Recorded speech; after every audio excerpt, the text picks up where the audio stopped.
ওয়ালাইকুম আসসালাম রাহমাতুল্লাহি ওয়া বারাকাতুহু। যদি ইমামের সাথে পড়েন, তো ইমাম যেরকম পড়েন সেরকম আপনিও পড়বেন। কোন আলেম এরকম মত প্রকাশ করে আমি দেখলাম। এটাই সঠিক। কারণ আল্লাহ রাসূল সাল্লাল্লাহু আলাইহি ওয়াসাল্লাম বলেছেন, "ইন্নামা জুইলাল ইমামু লিয়ুতাম্মা বিহি।" ইমাম নির্ধারিত হয়েছেন এজন্যই যেন তার অনুসরণ করা হয়। যখন তিনি তাকবীর বলেন তখন তোমরা তাকবীর, যখন এটা বলেন তখন তোমরা এরকম করো। এখন আপনি এই জায়গায় বিতিরের সালাত ইমামের পিছনে পড়ছেন, তো ইমামের অনুসরণ আপনি করবেন। যদিও এটা সহিহ না, কিন্তু ইমামের অনুসরণ এটা আপনাকে করতে হচ্ছে। যেরকম আমরা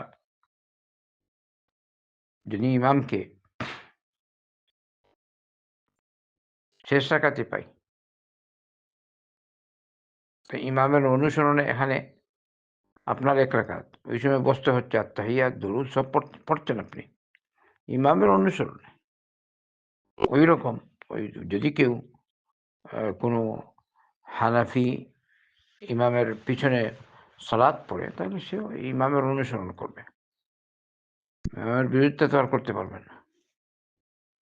এই গেল একদিক। ২য় নম্বর, আল্লাহ রাসূল সাল্লাল্লাহু আলাইহি ওয়াসাল্লাম বলেছেন অন্য রিওয়ায়াতে, ইউসাল্লুনা লাকুম, ওরা তোমাদেরকে নিয়ে সালাত আদায় করে।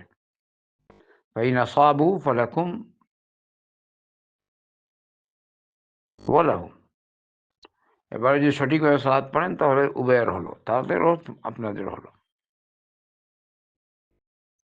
আর যদি তারা ভুল করে, ফালাকুম আলাইহিম, তাহলে এটা আপনাদের পক্ষে ঠিক আপনাদের পক্ষে হয়, আর এর ভুলটা ওদের ঘাড়ে চাপবে।